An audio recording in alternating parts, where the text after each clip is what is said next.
이 시간 함께 은혜 받으실 하나님의 말씀 요한복음 15장 11절로 17절까지 말씀입니다.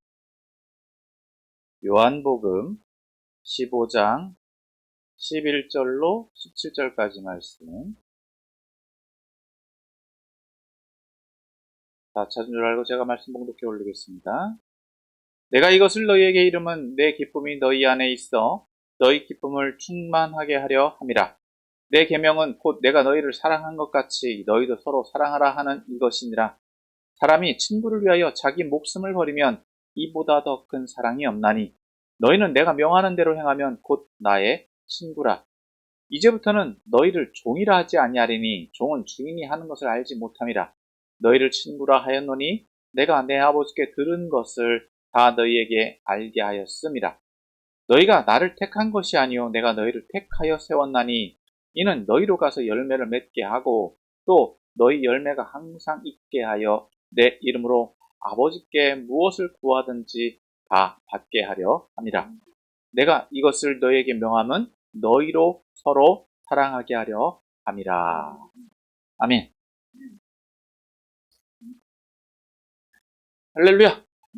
오늘도 하나님의 은혜 가운데 세상에서 승리의 삶 사시다가 거룩한 주일 주 앞에 나와 예배하는 여러분들을 예수님의 이름으로 축복하고 환영합니다. 오늘 함께 읽은 본문 말씀을 통해 은혜를 나누길 소망합니다. 오늘 본문은 지난주에 이어지는 말씀입니다. 다시 한번 정리해드리면 15장부터 16장은 큰 하나의 내용이라고 볼 수 있습니다. 그래서 오늘 저희들은 계속해서 편의상, 분량상으로 나눠서 말씀을 보고 있는데 오늘 본문은 이제 지난주에 봤던 1절부터 10절까지에 이어지는 후반부에 해당한다라고 볼 수 있습니다. 자, 오늘 본문은 어떻게 또 구분할 수 있느냐? 11절에 보면 내가 이것을 너희에게 이름은 이렇게 말씀하고 있죠. 이것을 너희에게 이름은 이 말씀을 하시는 목적 이게 무엇인지 이렇게 말씀을 해주시는 것인데 이 부분은 이제 3번 반복되는데 우리가 이제 편의상 내용을 좀 더 이해하기 쉽게 내용을 잘 이해할 수 있도록 이렇게 좀 단락으로 구분을 했는데 꼭 정확하게 이렇게 이 단락이 끝난다, 마무리된다 이렇게 극단적으로 구분하는 것이 아니라 편의상 좀 이해하기 쉽도록 구분해서 보고 있다는 것입니다. 그래서 학자들마다 의견이 좀 분분해요. 단지 이렇게 앞서 말씀드린 대로 이것이 꼭 어떤 양식이다 라고 하기보다는 단락을 구분짓는 용도로 지금 우리가 사용하고 있다 라고 볼 수 있고요. 여러 가지 이제 가능성 중에 하나다라는 거죠. 그래서 먼저 1절에서부터 10절이 이 포도나무와 가지에 대해서 우리를 예수님과 우리와의 관계를 그렇게 비유했다면 이제 10절에서부터 11절, 17절 오늘 함께 읽은 11절에서부터 17절은 제자들에게 주시는 어떤 명령이다라고 볼 수 있어요. 그것이 어떤 연장선에 있다는 것이죠. 자, 이제 본문의 내용을 우리가 좀 더 살펴봄으로 함께 은혜를 나누기를 소망합니다. 앞서 말씀드린 대로 11절은 1절부터 10절까지의 정리이죠. 그래서 다시 한번 11절 말씀을 봅니다. 11절 같이 읽겠습니다. 시작. 내가 이것을 너희에게 이름은 내 기쁨이 너희 안에 있어 너희 기쁨을 충만하게 하라 함이라. 예수님께서 제자들에게 주신 1절부터 10절까지의 말씀을 잠시 정리하면 예수님은 포도나무고 우리는 가지다 라고 말씀했어요. 그러면서 예수님께서 우리에게 요구하시는 것은 우리가 그 가지 안에 붙어 있어서 하나 되어져서 열매 맺게 하기 위함이다 라는 것이었습니다. 그러니까 우리에게 궁극적으로 요구하시는 것은 뭐냐? 열매다라고 하는 거예요. 단순히 열매를 맺는 게 아니라 포도나무와 연합함으로 말미암은 열매다. 그것을 하나님이 영광으로 받아주시고 그것이 하나님 앞에 기쁨이 된다라는 것이죠. 그런데 11절에서 보면 내 기쁨이 너희 안에 있어 너희 기쁨을 충만하게 하람이라 라고 말씀하고 있습니다. 그러면 아버지가에서 받으시는 영광은 곧 누구의 영광으로 전환될 수 있느냐? 예수님의 영광으로도 전환되는 거예요. 그럼 거기서 끝나느냐? 그렇지 않다는 거죠. 더 나아가서 오늘 11절에 말씀하고 있는 것처럼 아버지로부터 이어지는 영광, 또 아버지가 받으신 그 기쁨이 누구에게까지? 제자들에게까지 전달되기를 원하고 계시다는 것을 볼 수 있어요. 그런데 여기서 보면 내 기쁨이다 라고 말씀하고 있습니다. 여기서 예수님의 기쁨은 무엇이냐라는 것이 또 하나의 질문이 될 수 있습니다. 즉 예수님이 어떤 기쁨을 가지고 계시냐는 거예요. 그러면 이 본문을 전체적으로 앞뒤 상황을 보면 자, 예수님이 가지고 계신 그 계명은 그 기쁨은 아버지 안에 있는 기쁨입니다. 하나님과 연합되어져 있는 기쁨이죠.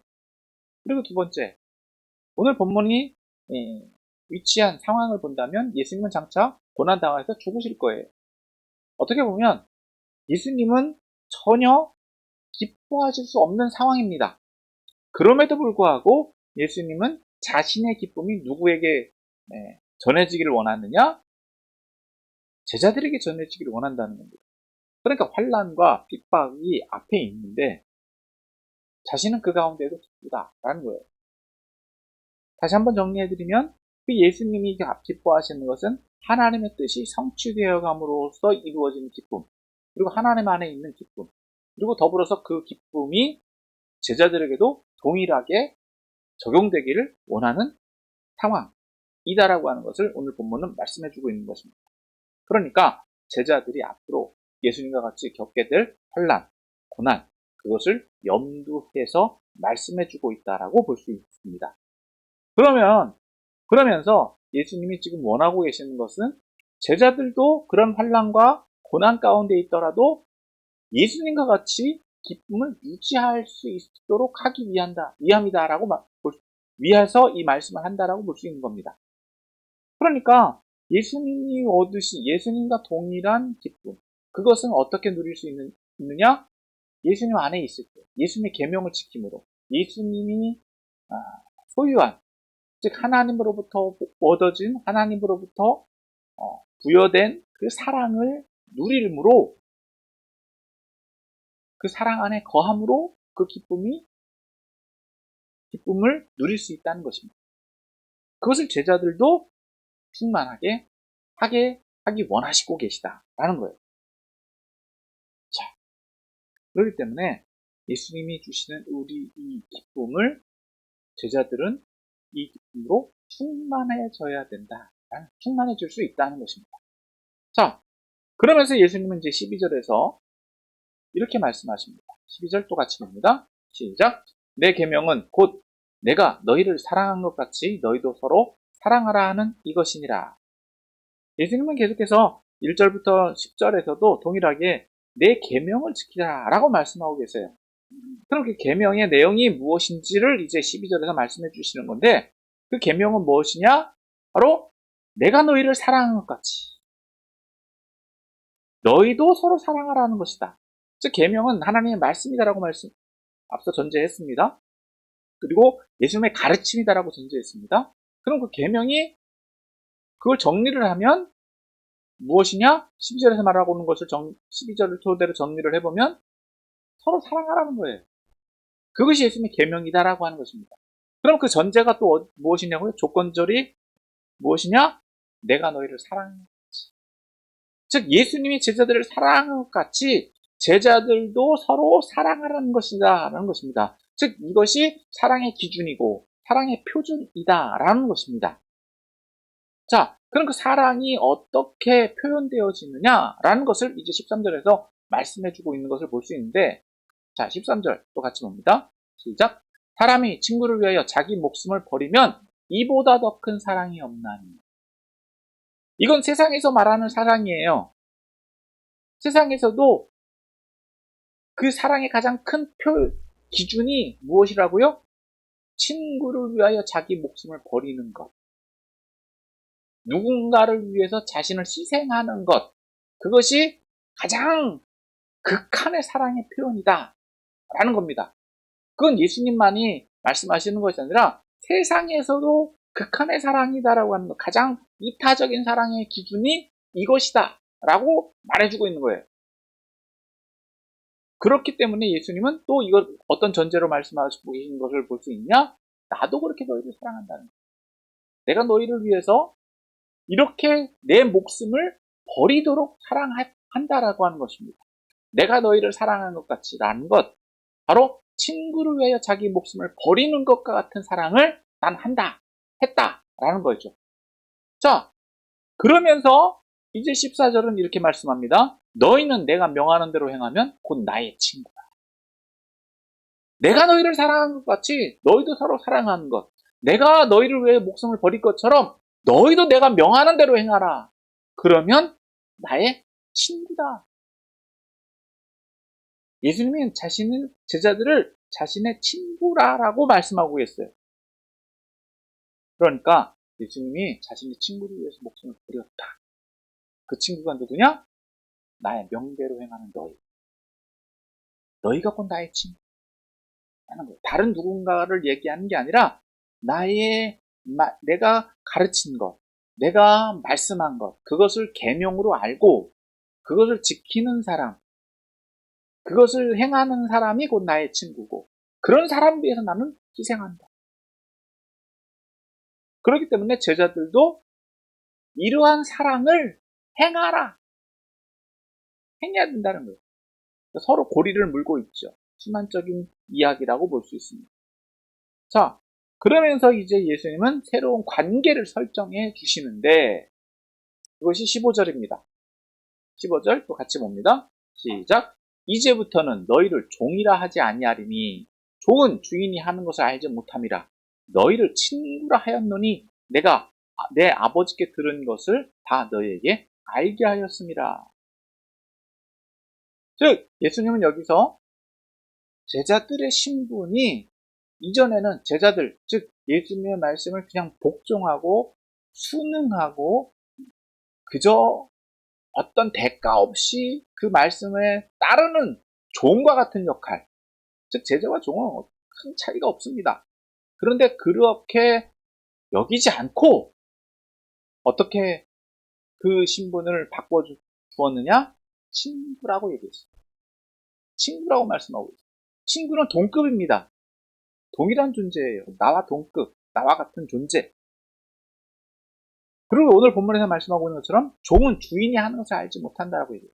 그냥 종은요, 말 그대로 주인이 어떤 목적, 어떤 의도를 갖고 그 일을 행하는지 알 필요도 없고 그냥 주인이 하라는 대로만 하면 돼요. 마치 기계처럼 그냥 그저 움직이기만 하면 됩니다. 그냥 명령대로만 하면 돼요. 잘했든 못했든 이게 나를 위한 일인지 남을 위한 일인지 굳이 알 필요도 없습니다.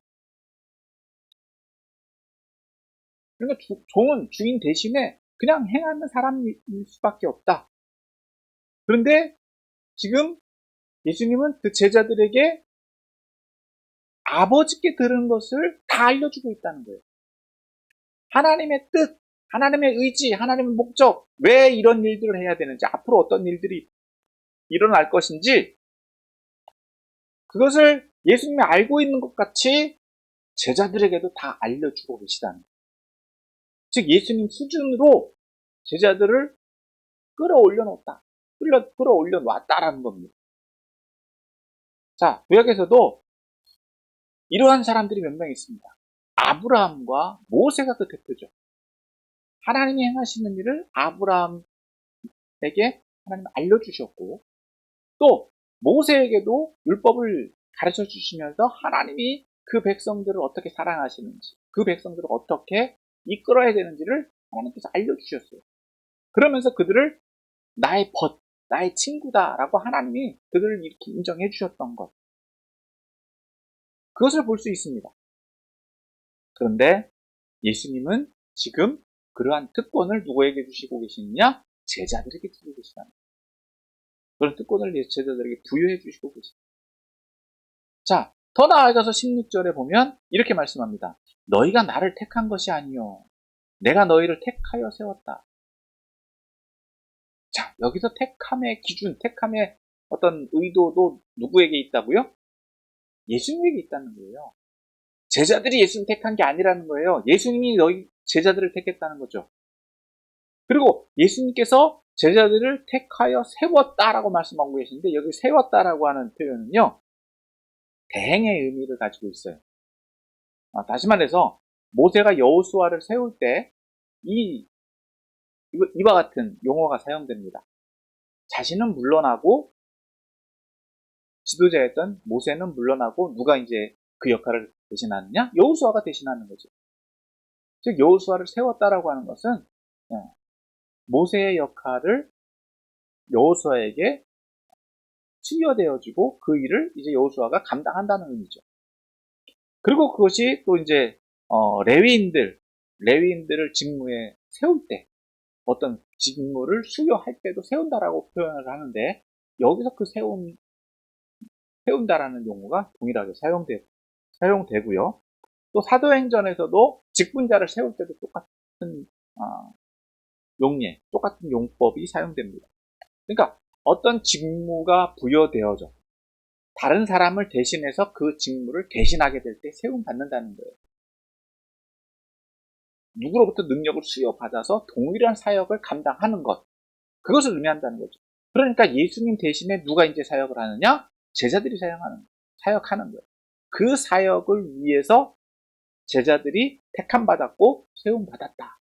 그래서 그들로 어떤 일을 하려고 하느냐? 너희로 가서 열매를 맺게 하고. 그러니까 제자들이 해야 되는 일. 그건 뭐냐? 열매 맺는 거예요. 예수님도 이 땅 가운데 오신 이유, 목적, 사명이 있었죠. 그 일을 감당하시기 위했던 것. 그것을 감당하고 계시다는 거죠. 그것이 예수님의 열매라는 거예요. 그 일을 이제 마무리하시고 그 사명을 누구에게 전수해 주시느냐? 제자들에게 전수해 주고 계시다는 거죠. 그래서 세움받았다는 거예요. 그래서 세움받은 사람들은 이제 열매 맺는 일을 하는 거고, 또 그 열매가 어떻게 해야 된다고요? 항상 있어야 된다. 즉, 또 너희 열매가 항상 있게 하여 내 이름으로 아버지께 무엇을 구하든지 다 받게 하려. 그러니까 열매 맺게 하기 위해서 하는 일, 그게 뭐여야 되느냐? 내 이름으로 아버지께 무엇인지 구하는. 열매가 있으려면 뭔가 행위가 있어야 되고 뭔가 필요가 있어야 되고 뭔가 어떤 수단이 필요하잖아요. 그것을 예수님 말씀해 주고 계시다는 겁니다. 그러니까 예수님은 자신이 아버지께 구했던 것처럼 아버지와 관계가 그랬던 것처럼 제자들에게도 동일하게 그 일을 감당하라고 말씀하고 계시다는 겁니다. 그러니까 내 이름으로, 즉 이제는 예수님이 누구의 이름으로 제자들에게 기도하라고 말씀하시느냐? 자신의 이름. 자신의 일을 감당할 거니까 자신의 이름으로 누구에게? 아버지께 구하는 것. 그런데 그것이 어떤 제한이 있느냐? 그렇지 않다는 거죠. 무엇이든지. 즉 열매를 맺기 위한 목적, 그 목적을 감당하기 위한 수단이 무엇이어야 되느냐? 기도다라고 합니다. 아버지께 구하는 것. 그걸 무엇인지 구하면 다 받게 하려 함이라. 하나님께서 주신다는 거예요. 응답의 약속입니다. 그것을 말씀하고 계시다는 것이죠. 그러니까 제자들이 세움받은 목적은 어디에 있다고요? 예수님을 대행해서 열매 맺는 것. 그리고 그 열매가 항상 있도록 하는 것. 그리고 그 일을 감당하기 위해서는 아버지께 기도하는 것. 아버지께 기도하고 구하는 것은 어떻게 된다고요? 다 받는다라고 지금 말씀하고 있다는 거예요. 그리고 결과적으로 이제 17절에서 이렇게 말씀하고 있습니다. 내가 이것을 너에게 명함은, 앞에 이제 11절에 전제하고 있는 것처럼 앞에 10절까지를 전제해서 정결했던 것처럼 이제 17절은 12절서부터 12절에 명령하신 그 내용을 정리한다라고 볼 수 있는 거죠. 내가 이것을 너에게 명함은 너희로 서로 사랑하게 하려 합니다. 12절에서 내 계명은 곧 내가 너희를 사랑한 것 같이 너희도 서로 사랑하라 하는 이것이니라. 이것이 정리되고 있다는 거예요. 그러니까 결과적으로 예수님이 제자들에게 주시는 명령은 바로 너희로 서로 사랑하라는, 서로 사랑하게 하라는, 이것이 예수님의 명령이다라고 하는 겁니다. 자, 오늘 이제 본문을 가지고 오늘 저와 여러분들에게 적용해 보면 첫 번째, 기뻐해야 된다는 거예요. 자, 우리를 돌아볼 때 기쁨이 있느냐라고 우리는 첫 번째로 우리 자신을 돌아보면서 질문할 수 있습니다. 여러분 기쁘십니까? 사는 게 정말 기쁘세요? 많은 분들이 사는 게 힘들다고 얘기해요. 죽겠다고 얘기해요. 빨리 하나님 나라 갔으면 좋겠다고 얘기해요. 여러분 하나님 나라가 도피처로 믿는 분들에게는 가끔 도피처처럼 여겨지는데 여러분 천국은 도피처가 아닙니다. 하나님 나라는 도피처가 아니에요. 세상에 살기 싫다고 빨리 갔으면 좋겠다라고 하는 피난처가 아니라는 거예요. 물론 피난처 역할도 하죠. 그런데 천국은요 어떤 곳이냐, 안식처예요. 안식처. 우리가 돌아갈 본향입니다.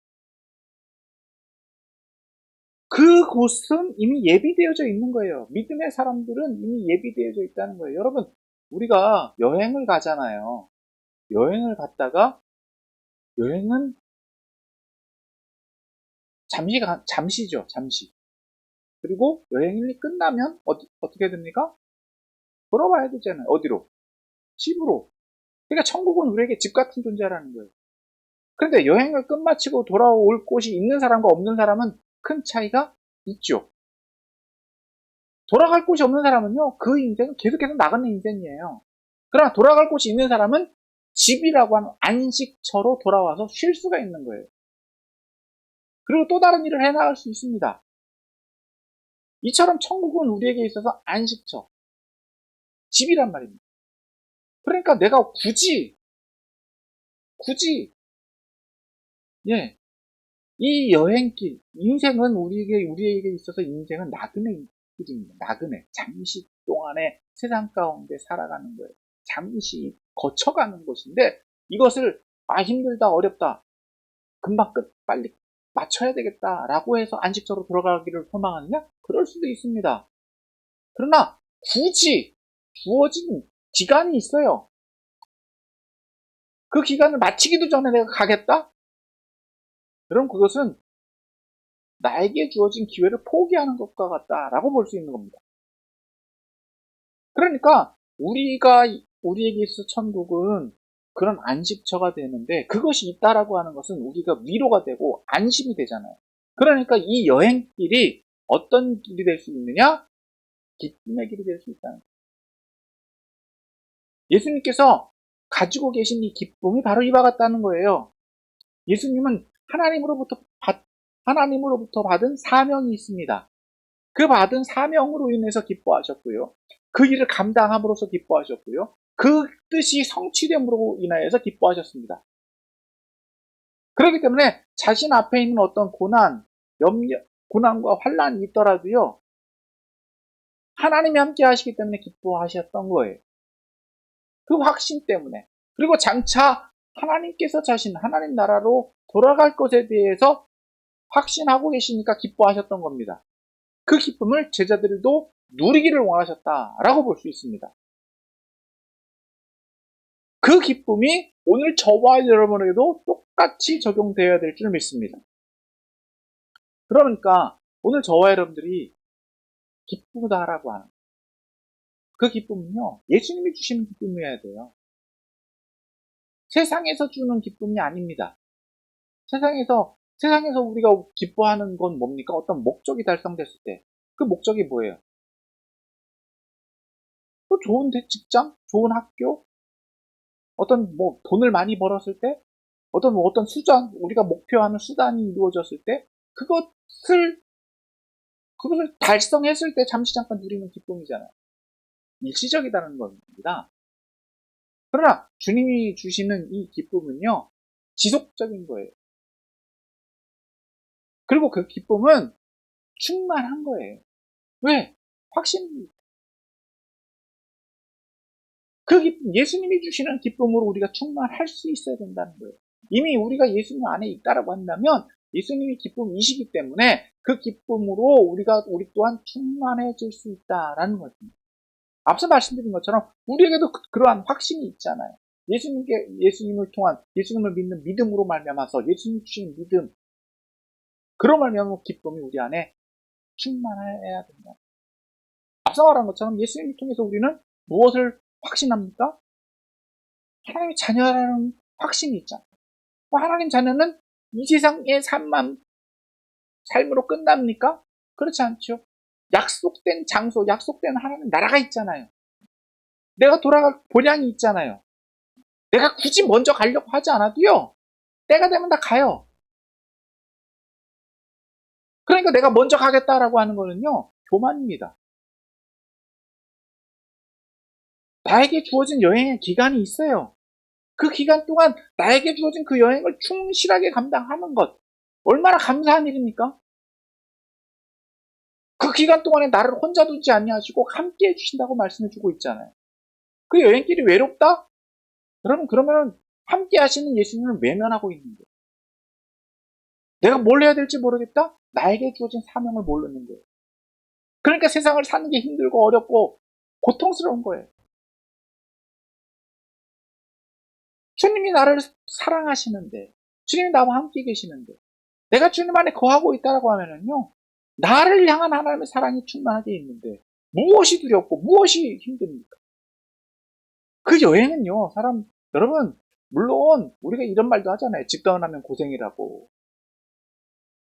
우리가 세상에 태어나면서부터 세상을 살아가는 거는 고생이에요. 말 그대로 그 고생이 아니라고 말씀드리는 게 아닙니다.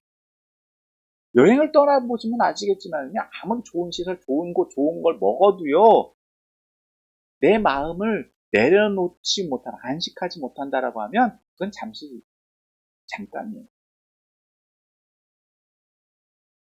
그러나 그것을 누릴 수 있는 것이 기쁨이지 않겠느냐. 간혹 보면 여행을 가져서도요, 비교하고 따지는 분들이 있어요. 한 끼에 10만원짜리, 20만원짜리 먹어도, 걱정으로 먹어. 그럼 뭐하러 여행을 왔습니까? 집에서 김치 5천 한 끼에 5천원도 안 되는, 그냥 맨밥에 김치 하나 먹는데 자신은 더 좋다? 그런 분들도 있어요.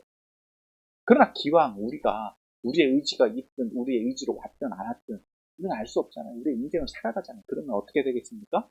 이 여행길을 의미있게, 또 이 여행길을 우리가 가치 있게 보내는 것. 그것을 우리가 이 땅 가운데 보내신 하나님의 뜻이 거기에 있다라고 말씀해주고 있지 않습니까? 그러니까 우리가 더 값지게 살아가야 돼. 더 의미 있게 살아가야 되는 거예요. 여행길이 언젠가는 맞춰지게 돼 있습니다. 이것이 지속되는 게 아니잖아요. 영원히 계속되는 게 아니잖아요. 그러니까 끝날 때까지 우리에게 주어진 인생의 길을 최선을 다해 살아갈 수 있다라고 하면 얼마나 감사한 일입니까? 얼마나 기쁜 일입니까? 그렇게 될 때, 여러분, 우리가 주님께서 우리가 부르실 것을 부르시면 그곳을 가면 되는 거잖아요. 그 기쁨이 우리에게 충만하게 있어야 될 줄 믿습니다. 그런 확신이 없으면요, 여러분, 앞서 말씀드렸지만 죽음은 두려울 수밖에 없어요. 여전히 사는 건 힘들 수밖에 없고요. 여전히 고통스러울 수밖에 없고요. 좋은 걸 봐도 좋은 줄 모르고 살아요. 여러분, 더불어서 주님이 말씀하셨잖아요. 하나님 나라는 여기 있다 저기 있다 못하고 어디 있다고요? 주님이 함께 계시는 곳이 천국이잖아요. 이 땅 가운데서부터 천국을 누려가는 거잖아요. 그것이 기쁨이다라고 하는 거예요. 물론 살아가는 게 고통스럽습니다. 고난입니다. 그러나 주님이 함께 하시는 그 고난, 주님이 함께 하시는 환난은요, 그것 또한 우리에게 뭐가 된다고요? 기쁨이죠. 그래서 예수님과 동행하는, 하나님과 동행하는 그 삶이 우리에게 기쁨이 되어야 될 줄 믿습니다. 두 번째 우리가 적용할 것은 오늘 본문에서 제자들에게 말씀하고 있는 사랑입니다. 예수님의 계명은 뭐라고요? 예수님이 제자들을 사랑한 것 같이 너희도 서로 사랑하라는 거예요. 그럼 예수님이 어떻게 사랑하셨다고요? 13절에 말했죠? 사람이 친구를 위해 자기 목숨을 버렸다. 예수님도 우리를 위해서 십자가 달려 돌아가셨잖아요. 더불어서 왜 그렇게 하셨다고요? 우리가 예수님의 친구이기 때문에 그렇다는 거 말씀하셨어요. 그러면 우리가 예수님과 같은 사랑을 하려면 어떻게 되느냐?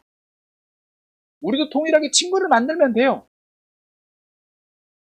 내가 사랑을 줄 수 있는 친구를 만들면 되는 겁니다. 그 친구에게 어떻게 하면 된다고요? 내가 받은 사랑을 주면 되는 거예요.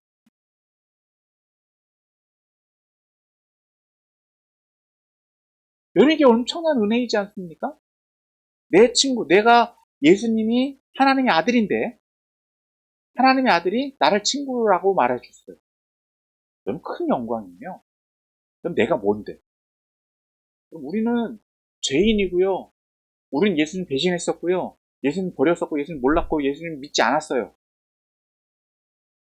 그랬던 존재예요. 그런 존재를 어떻게 하신다고요? 친구 삼아주고. 여러분, 영광 중에 영광입니다. 동일한 대우를 해주고요. 동일한 그 응답도 주신다고 말씀하고 있잖아요. 친구라고 하는 거는요, 동급이에요, 동급. 더불어서 어떻게 하신다고요? 아버지. 그러니까 예수님이 자신의 아버지를 친구인 우리에게도 아버지로 말미암은 그 권한, 아버지의 권한, 아버지의 어떤 능력을 그 친구인 우리에게도 부어 주시겠다고 말씀하고 계세요. 엄청난 은혜입니다. 그리고 그것 더 나아가서 그 친구인 우리에게 뭘 요구하고 계시느냐? 열매 맺게 하신다는 거예요. 우리에게 어떤 행할 수 있는 행함의 기회를 주시고 더불어서 어떤 우리가 나타낼 수 있는 그 능력의 결과를 행할 수 있는 기회를 주신다는 거예요. 이게 뭐 어떤 의미가 있느냐? 여러분요, 종은 열매가 있을까요, 없을까요? 종은 열매가 없어요. 종이 한 일은 다 누구 거가 됩니까? 주인 거가 되는 거예요. 종이 맺은 수고는요, 다 주인 거예요. 그러니까 종은 열매가 없는 거예요. 수고만 있습니다. 그냥 앞서 말한 것처럼 막연하게 일만 하면 되는 거예요. 잘하는 건 기본이고요. 못하는 건 징계예요. 그게 종의 역할이에요. 그런데 친구는요, 아들과 같은 대우를 받는 거예요. 열매라고 하는 것은 그거에 따른 결과, 그거에 따른 평가를 받는데 그 대가가 누구의 이름으로 받느냐? 자신의 이름으로 받는 거예요. 그거에 따른 보상도 받을 수 있다라고 하는 거예요. 특별한 기회입니다. 엄청난 특권입니다. 그 특권을 우리에게 주고 계시다는 거예요. 더불어서 아버지께, 즉 예수님의 이름으로 아버지께 무엇을 구하든지 다 받게 하려 하신대요.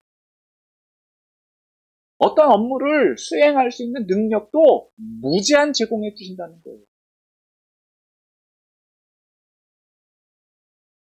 뭐 하기 위해서? 열매 맺기 위해서. 근데 그 열매 맺는 일이 뭐라고요? 사랑하는 거라는 거잖아요. 사랑하는 거예요, 사랑하는 거. 누구를 만들어서? 예수님이 우리를 친구 삼아주셨던 것처럼 또 다른 친구를 만들어서 사랑해주면 된다. 그게 열매다라고. 그 친구가 열매다라고 합니다. 근데 앞서 말한 것처럼 우리도 예수님한테는 어떤 존재였다고요? 불신의 대상이었고요. 불신의 존재, 혹은 배신의 존재, 혹은 친구가 나와 같은 존재라서 뜻이 맞았면 좋겠는데 뜻도 안 맞아. 미움의 대상, 싸움의 대상이기도 해요. 그럼에도 불구하고 예수님은 우리를 친구 삼아주셔서 동일한 대우를 해 주시지 않았느냐는 것입니다. 이처럼 우리가 세상에서 친구를 만들 때 예수님 안에서 우리가 사랑을 주어야 되는 대상, 그 대상인 친구도 동일할 수 있다는 거예요. 그럼 전도라는 거예요. 친구 삼는다라고 하는 건 전도인데, 말 그대로 전도 대상자들, 전도에서 온 사람들 만나보시면 아시겠지만, 어때요? 처음부터 잘 믿어요? 안 믿어요. 힘들어요. 그 중에는 불신자, 말 그대로 친구인 척 하는데도 친구가 아닌 배신자도 있고요. 거짓말장애도 있고요. 사기꾼도 있고요.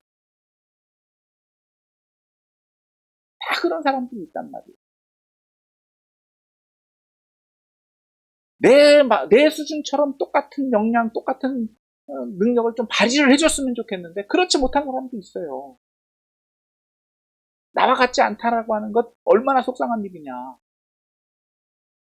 내 마음은 이런데 그 뜻을 오해하고 곡해하고 딴소리하고 그런 사람들이 있다는 거예요. 그런 친구들도 있지 않습니까? 그래도 어떻게 해야 된다는 거예요? 사랑해야 돼. 그게 사랑입니다.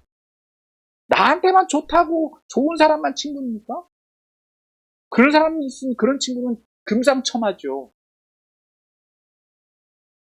그렇지 않아도 그 친구를 만들고 그 친구에게 내가 받은 사랑을 주는 것이 우리가 해야 되는 일이라고 합니다. 그것이 열매다라고 하는 거예요. 물론 쉽지 않습니다. 그래서 앞서 말한 것처럼 그것 때문에 힘들 수도 있고요. 어려울 수 있어요. 그러나 앞서 말한 것처럼 우리가 그것을 감당할 수 있는 것은 주님 주신 기쁨 때문에 더 이상 예수님이 우리를 종이라고 여기지 않으시잖아요. 여러분 우리가 종이다라고 한다면요. 그냥 하면 돼요. 더 해야 돼요. 우리가 예수님의 종이다라고 자처한다면요. 앞서 말한 것처럼 내가 열매가 없어도 해야 되는 거예요. 왜? 주인을 위해서. 그렇지 못하다라고 하면 종도 아닌 거죠. 아무것도 아닌 거예요. 친구도 아니고 종도 아닌 거예요. 그죠. 오로지 자기 자신만을 위한 존재입니다. 여러분 오늘 저와 여러분들이 무엇인지를 분별해야 될 줄이 있습니다. 내가 최소한 종의 역할을 하고 있나? 더불어 예수님이 나를 친구 삼아주셨다고 하면 내가 그럼 친구 역할을 잘 감당하고 있나? 그럼 친구다라고 한다면 예수님이 우리에게 열매 맺으라고 말씀하시는데 열매를 맺고 있나? 즉 예수님 수준까지 내가 다다르고 있느냐? 그리고 예수님이 맡겨주신 그 사명을 내가 잘 감당하고 있느냐? 그걸 우리가 우리 스스로 돌이켜보고 적용해봐야 될 줄이 있습니다. 말씀을 정리합니다. 오늘 예수님은 자신의 기쁨을 제자들에게 주시면서 제자들이 그 기쁨 안에 충만하기를 소망하셨습니다. 또 제자들에게 자신의 계명을 수행하라고 말씀해 주셨습니다. 그 계명은 곧 사랑하는 것입니다. 이처럼 오늘 저와 여러분들이 예수님이 더 이상 그 말씀을 동일하게 우리에게 적용할 수 있는데 예수님이 제자들을 종이라 칭하지 않으시고 친구라 하셨던 것처럼 오늘 저와 여러분들이 예수님의 종에서 친구의 자격을 얻었던 것처럼 우리가 예수님의 친구다라고 한다면 그 사명을 감당하면 될 줄 믿습니다. 그래서 오늘 저와 여러분들이 동일하게 하나님 기쁨이 되어주고 하나님 주신 기쁨으로 우리가 충만하게 채워진 받을 뿐만 아니라 예수님의 친구로서의 사명을 잘 감당하여 많은 열매 맺어서 하나님 기쁘시게 하고 하나님께 영광을 돌리는 예수님의 친구로서의 삶을 살아가는 저와 여러분들이 다 되시기를 예수님으로 축원합니다.